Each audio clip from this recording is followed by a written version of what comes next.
ഞാൻ വേടനെ പറ്റിയിട്ട് ഒരു ദിവസം മുമ്പ് ഒരു വീഡിയോ ചെയ്തിട്ടുണ്ടായിരുന്നു. പുള്ളി ഇങ്ങനെ ചെയ്യാൻ പാടില്ലായിരുന്നു, സ്റ്റേജ് ഷോയിൽ വന്നിട്ട് എൻ്റെ പൊന്നുമക്കളെ നിങ്ങൾ ഇങ്ങനൊന്നും ചെയ്യല്ലേ എന്ന് പറഞ്ഞിട്ട് പുള്ളി തന്നെ ഇത് ചെയ്ത് പണി വാങ്ങിച്ചു. ആദ്യം സ്വയം നന്നാവണമെന്നൊക്കെ പറഞ്ഞ് ഞാൻ ഒരു വീഡിയോ ചെയ്തിട്ടുണ്ടായിരുന്നു. അതിന് കുറെ നെഗറ്റീവ് കമന്റ്സ് വന്നു. ഞാൻ എന്തോ ഏതാന്ന് പോലും പറഞ്ഞത് മനസ്സിലാക്കാതെ കുറെ പട്ടി വരയ്ക്കുന്ന പോലെ കുറെ കമന്റ്സ് വന്നു. Still I don't care. ഞാൻ പറഞ്ഞതിൽ തന്നെ ഉറച്ചു നിൽക്കുന്നു. കുറച്ച് കാര്യങ്ങളോട് ആഡ് ചെയ്യാൻ വേണ്ടി വന്നതാണ്.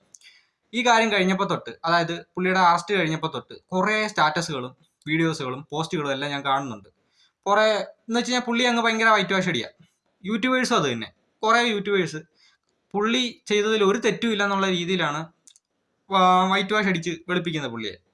ശരിയാണ്, പുള്ളിയുടെ ആശയങ്ങളും പുള്ളിയുടെ രാഷ്ട്രീയവും പുള്ളിയുടെ കലയും എല്ലാം മികച്ചത് തന്നെയാണ്. അതിൽ യാതൊരു സംശയമില്ല. ഞാനും പുള്ളിയെ ഫോളോ ചെയ്യുന്ന ഒരാളാണ്. പക്ഷേ പുള്ളിയെ കലയിലല്ല പൊക്കിയത്. കല വേറെ, കഞ്ചാവ് വേറെ. അതാദ്യം മനസ്സിലാക്കുക. ഇപ്പോൾ ശരിയാണ്, പുള്ളിയുടെ കയ്യിൽ നിന്ന് ഒരു മിനിമം ക്വാണ്ടിറ്റി സാധനമേ പുള്ളിയുടെ കയ്യിൽ നിന്ന് പൊക്കിയിട്ടുള്ളൂ. അതായത് ഒരു 10 ഗ്രാമിൽ താഴെ എങ്ങാണ്ടേ പൊക്കിയിട്ടുള്ളൂ. കറക്റ്റായിട്ട് എനിക്ക് എൻ്റെ കണക്കറിയത്തില്ല. അവർ 9 പേരുണ്ടായിരുന്നതാനും. അപ്പോൾ ഒരു മിനിമം ക്വാണ്ടിറ്റി സാധനം. ഹിരൺദാസ് മുരളി എന്ന് പറഞ്ഞൊരു ചെറുപ്പക്കാരൻ അതൊരു ചെറിയ കാര്യമായിരിക്കും. അതായത് ഒരു ചെറുപ്പക്കാരന്, അതായത് പുള്ളിയുടെ കറക്റ്റ് റിയൽ നെയിം അതാ, ഹിരൺദാസ് മുരളി എന്നാ. അപ്പൊ അങ്ങോട്ട് ചെറുപ്പക്കാരനെ വെച്ച് നോക്കുകയാണെങ്കിൽ പുള്ളി ചെയ്തൊരു വലിയ കാര്യമൊന്നും അല്ലായിരിക്കും. പക്ഷെ വേടൻ എന്ന് പറഞ്ഞ ഒരു കലാകാരൻ ഇത് ചെയ്തത് വലിയൊരു കുറ്റം തന്നെയാണ്. എന്ന് വെച്ച് കഴിഞ്ഞാൽ പുള്ളിക്കാരൻ പറയാതെ റാപ്പിക്കൂടെ പറയുന്നത് സമൂഹത്തിന് കൊടുക്കുന്ന ഓരോ മെസ്സേജുകളാണ്. നല്ല നല്ല കാര്യം തന്നെയാണ് പുള്ളി കൊടുക്കുന്നത്.